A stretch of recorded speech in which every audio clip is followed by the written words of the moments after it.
music collectors, and all hobbyists. Welcome to the Car King Sports and Variety Show. I'm your host, the Catman, Brian Cattequit, a.k.a. the Car King. We are live on ABC's KMET 1490am.com.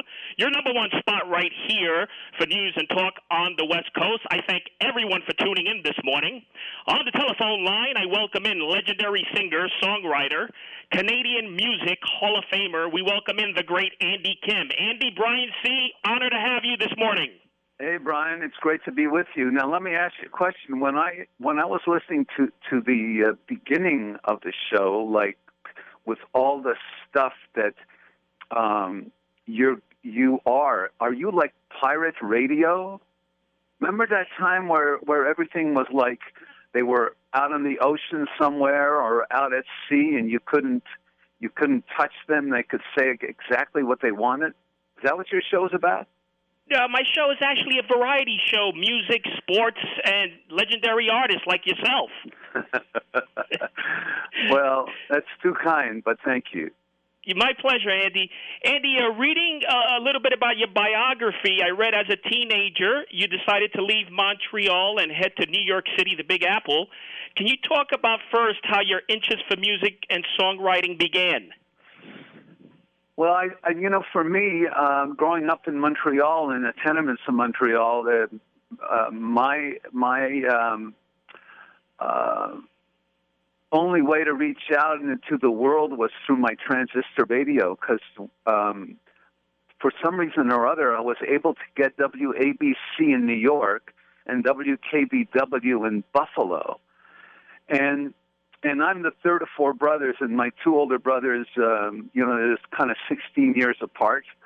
And I just heard the greatest music in the world coming from their room. And they had all these hit parade books and books about songs and stuff. They were so into music, and so were my parents. My mom loved Hank Williams, and my dad loved the big band. And they'd play 78s, and my brothers would play the 45s. And somehow or other, I think just watching the Ed Sullivan Show and the Dick Clark Show and hearing, whether it's Cousin Brucey or anyone else, talk about the artists. They played the music, which I kind of heard when I was in Montreal, but the way they talked about the artists, that they were coming to town and they were going to playing here, and there's 20,000 people, and I got so excited about wanting to be a part of it. I don't come from a musical family, but I dreamt my way into this life, to be honest with you. And so here I am, many years later. I'm talking to you on the phone about my life. Well, like I said, it's an honor. Determining to make it big, Andy, you left Canada and you went over to New York City. Do you recall the very first big gig you performed in? The first gig I performed in? The first big gig where you started getting notoriety. My first hit record was a song called How'd We Ever Get This Way, although WABC didn't play it, but there was a station called WMCA at the time. I don't know if the call letters are still there. So it kind of gave me some kind of traction, and it started to really, really springboard from WMCA to radio stations in the South, and so my first show was opening for the Beach Boys in Atlanta. Oh, wow. And I was scared. I didn't really know what to do. I'm a guitar player, somewhat of a piano player, but I don't consider myself a musician compared to all those great, great musicians. But you get up there and people remember the record, so you kind of get a pass. It was just 4 songs, and it was exciting. And I couldn't believe that the Beach Boys were I was more excited about the Beach Boys performing and that I would get to see them than I was about the fact that I was on stage, Now, I have to ask you, Andy, the song that you co-wrote, Sugar, Sugar, can you talk a little bit about that acclaimed song, how it was created and formed? Absolutely. First of all, there's an interesting thing. Netflix is just about done with a documentary on the Brill Building. And the Brill Building is 1619 Broadway. And it housed just musicians, producers, publishing companies. It really was this iconic building that had the best of the best. And I was lucky enough to have a 5-minute meeting, and the rest is kind of history. And my desire was to meet someone by the name of Jeff Barry. And Jeff Barry is in the Rock and Roll Hall of Fame, iconic. And so we started writing together, and like anything else, I'm writing for myself, and every now and then someone says, hey, man, do you have a song for such and such? Well, it just so happened that I got a call to see if I had a song for the Archies. Well, I didn't have a song for the Archies. I was hoping that I could come up with something. So Jeff and I, in 10 minutes, just finished the song. We just came up with it. There was no thinking. And the great thing about it was that usually if you're going to write for an artist or a band, you need to know a lot of information, like who's the singer, what's he sound like, what's she sound like, what is the vocal range, what kind of image are they portraying. There's a whole bunch of stuff to get you in sync to write something. With the Archies, it was a comic book, Betty and Veronica. So it was easy. There was none of that thinking. It was just, let's write a song. And here's a stat that'll tell you about the battle that Sugar Sugar had at the beginning. First of all, it's 1969. It's the year of Woodstock. It's the year where Manson existed, unfortunately. We went to the moon, but there was also turmoil in politics, as there always is. And it was just, there were riots. It was just not a very, very comfortable time. And there was a thing called underground music that became FM music that started to take listeners away from AM radio. So May 24th, 1969, a song that I recorded called Baby, I Love You hit the Billboard charts for the first time. Same day, May 24th, 1969. Wow. Sugar Sugar was released, but it didn't get on the charts till the mid-July. Well, obviously, eventually it went to number one and stayed there for 4 weeks. But there was such a backlash at the beginning about that song that it was really not, didn't mean anything. It wasn't what was going on. It wasn't cool. But then Wilson Pickett recorded it the following year, went to number 4 R&B, Ike and Tina Turner, Bob Marley. So 51 years later, I can travel the world, and every time I start singing the song, everybody sings it no matter what language is their first impression of that song. Now, Andy, as you mentioned, Baby, I Love You was climbing the charts, and that song was getting more airplay during the same time as Sugar Sugar, right?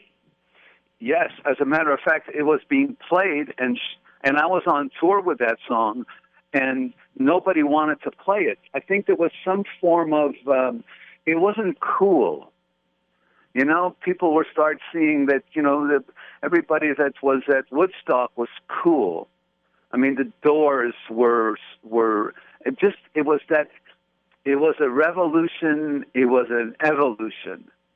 And I think Sugar Sugar really kind of felt like it belonged in the early 60s, you know? I don't know. Now, I Andy, never understand it. To be honest with you, here's what I think. I have adopted two words before my name: lucky and blessed Andy Kim. I have no idea how this all happened in my life. I just know that deep down inside, I believed in this dream so much that there was nothing that could deter me. I don't know about you, Brian, but did you have a dream that you wanted to do this as a kid? I did, Andy. And, you know, when you love something so much, it's definitely innately in you, and it's something that's given to you from, I don't know, the gift of God. It's a passion that's instilled in performers, I guess.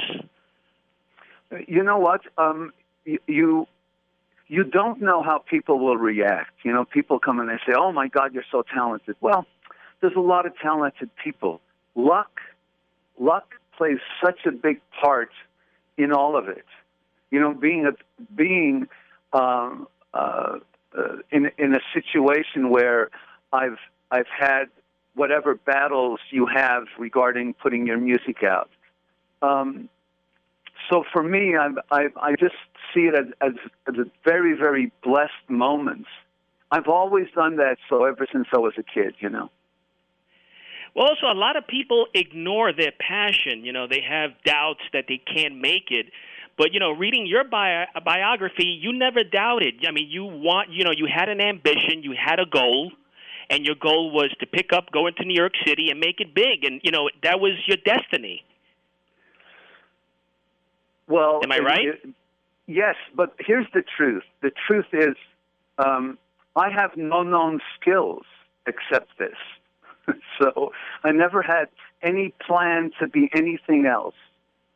And I think that if you don't have a safety net, when I was a kid, on Saint Denis, the street in Montreal was kind of like a pretty. It was almost like Wilshire Boulevard in L.A. or I'm trying to think of anything that's closer to that, and they would have the Flying Wallendas, and they are, you know, Nick Wallenda, who just, you know, crossed Niagara Falls recently. It's a high wire act. There's no safety net. And it was really his grandparents that started this. And they would close that Saint Denis, and they would fill the streets up with people. And I was a kid, and I'd see this high wire act, no safety nets. And pretty soon, you know, Dad Wallenda would have his daughter on his shoulder, and then someone else would show up and hold him around the waist, and there would be no safety net. And I think that if you have a safety net, you're going to use it. That's me as an adult looking back. As a kid, man, this is what I needed to do. I needed to run away and be part of this. Well, Andy, I'm going to play one of your classics, a song which has a lot of skill, which I one of my favorites. Let's play Andy Kim. Let's hear the great Andy Kim.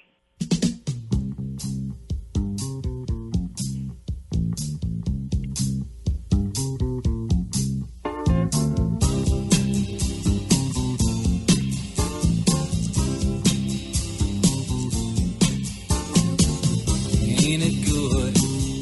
Ain't it right that you are with me here tonight? Music playing, our bodies swaying in time.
Released in 1974, that was Rock Me Gently by Andy Kim. And on the telephone line with us is the legendary Andy Kim. Andy, that song has plenty of skill.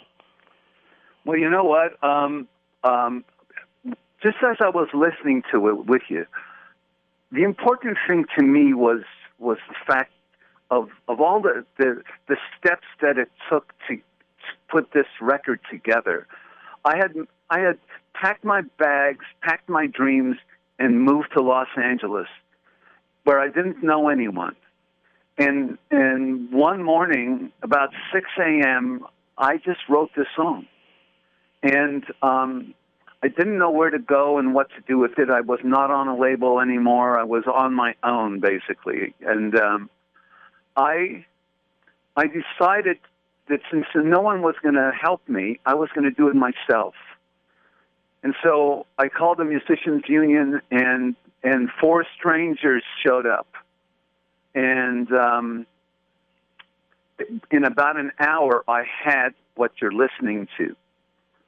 And I was just kind of like blown away by the fact that this was my record. This was completely different from Baby I Love You, from Sugar Sugar, from all the other songs that I had out at the time. And I took it everywhere. And everybody said no. You know, I remember being in the Brill Building at the beginning, and you'd always hear, "You're only as good as your last 2 minutes and 30 seconds. You're only as good as your last 2 minutes and 30 seconds." So it is also ephemeral. So when everybody turned me down, I couldn't get a label, whether it was A&M or Warner Brothers or anyone else. So I remember I just was just filled with this belief. So I called home, and my mom answered, and I said, "Mom, I'm coming home." And she started crying, and I said, "But wait, I'm only going to be home for a couple of months. I'm going to put this record out on my own. I'm going to start my own label. It's called ICE, I-C-E, long before that term was hijacked by, I don't know, what beer company and hip-hop artists and government stuff. But at the end of the day, I put the record out in Canada. And I was lucky enough that someone in Detroit, Michigan, heard it on a Canadian radio station. That frequency just went there. And it happened to be a gentleman by the name of Al Curry, a legendary promotion man with Capitol Records. And he just changed my life. He just absolutely said, I want you to not miss this opportunity with this record. And he promised, he'd have, 20,000 records in Detroit on Monday, and this was a Wednesday. And I said, you want to speak to my attorney? And he said, no, I'm not interested in making a deal with you. I'm just interested in you not losing this hit record. I mean, there are so many great people that have come into my life that have ushered me into the best that I could be. That's amazing. Amazing. Rock Me Gently sold millions of albums. And I wanted to say, Andy, while I have a few minutes left, now you decided to change your stage name, right, to Baron Longfellow? Well, yes. Well, that was a gentleman by the name of Gordon Mills. I didn't have a manager. My infrastructure of people that I had early on were all gone. And so Gordon Mills had his first artist was Tom Woodward. Tom Woodward became Tom Jones. Jerry Dorsey became Engelbert Humperdinck. And Raymond Sullivan became Gilbert O'Sullivan. And he thought at 6'2", dark hair and stuff that I didn't look like Andy Kim. I looked like a Baron Longfellow. Well, I had a hard time with the change, but I believed in him. And unfortunately, he passed on before he could put all these pieces together for me. So I tried to do it on my own, and I was not successful.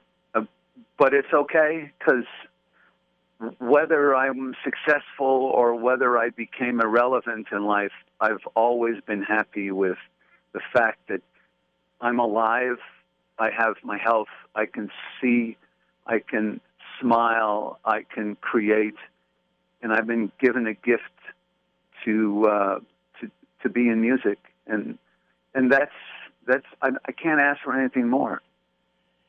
Now, Andy, talk about your involvement with Ed Robertson of the Bare Naked Ladies. How did that relationship develop? I was asked to do a fundraiser for AIDS, and I didn't have a band at the time, and so someone said, there's this great band in Toronto called the Bare Naked Ladies. And so just by hearing the name, I thought, oh, well, I don't know what kind of band this is. But they are, as you well know now, just incredibly talented. And sometimes you meet someone in your life that becomes a lifelong friend. And Ed Robertson and I just kind of hit it off, just doing that one song. And so we kept in touch, and one day he said, hey, man, we should write a song together. So we wrote a song together, and I said, well, who should we send it to? He said, no, this is an Andy Kim song. I said, well, I think my recording days are over. He said, no, I'll produce you. And I can't believe, again, I'm lucky and blessed, Brian. You have no idea. And it really changed my world. I was, as I said, I was irrelevant, not retired. I was irrelevant. And that song went top 10 in Canada and did some stuff in Europe. And, okay. And so here we are. And Andy, your website is andykimmusic.com. Is that where our audience can go and check out your calendar of events, gallery, etc.? Absolutely. And you're so kind to have me on, Brian. I thank you so much. Oh, no, the honor's mine. The honor's mine. But andykimmusic.com. Are you on Facebook, Twitter as well? Yes, Facebook and Twitter. And current projects that you're working on, Andy? Well, I just finished a jazz recording. Something I'm out of my league, but I was lucky enough to have some great musicians come and help me out, and so it's a lot of fun. And I'm about to go in the studio with some pretty talented people. So I'm always where I should be. I'm always thankful, and I'm always ready for a song to happen in my life. Well, Andy, it's my pleasure. I mean, you're a legend, well-respected. I love your music. And, really, thank you so much for being generous with your time. You are so kind, I can't tell you. It's not often that you get someone that really cares about your music and really has listened to your music that at the same time. Thank you so much, man. Thanks, Andy. Take care of yourself. Okay, you too. Bye-bye. Bye-bye. That was the legendary, iconic Andy Kim. Website is andykimmusic.com. Until next week, happy collecting to all.